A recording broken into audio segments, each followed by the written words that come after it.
Weird Al Yankovic has been quoted in saying, "If there hadn't been a Dr. Demento, I'd probably have a real job by now." Since the early 1970s, Dr. Demento has been a hugely popular and influential radio personality, mostly known for his promoting and airing of mainstream and obscure comedy and novelty songs.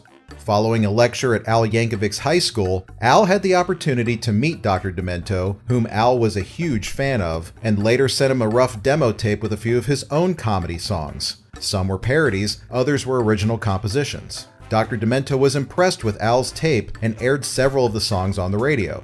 While in college studying architecture, a rather shy Al would soon find groups of fellow students loving his performances on the accordion, an instrument he had been practicing his music on since he was 6. His initial shyness and loner personality would lead to him receiving the nickname Weird Al, but he soon broke out of his shell by performing at local coffee shops. While most of the musicians in these coffee shops were performing mellow folk acoustic ballads, Al would wail away on his accordion, easily standing out from the rest.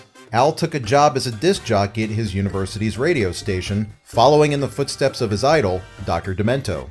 His radio shows would consist of different characters and comedy sketches he wrote himself. He also took his nickname of Weird Al and made it a part of his radio personality.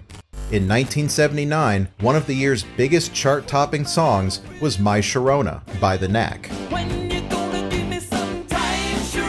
Inspired by the song's massive popularity and constant requests that he play the song on his radio shows, Weird Al took his accordion into a restroom stall at the university radio station and recorded a parody version of the song he called My Bologna.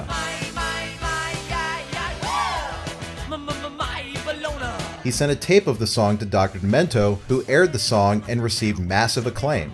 Al met the band members of The Knack after a performance they gave at his college, and even they were impressed by his parody. This chance meeting with the Knack soon led to Al signing a 6-month contract with Capitol Records, where My Bologna was released as a single. While his interest in studying architecture was declining, his interest in becoming a comedic musician was continuing to grow. By fall of 1980, Al had unleashed his next big parody hit, Another One Rides the Bus, a takeoff of Queen's Another One Bites the Dust. He first performed the song live on the Dr. Demento radio show and soon performed the song on Tom Snyder's The Tomorrow Show in spring of 1981. Yeah.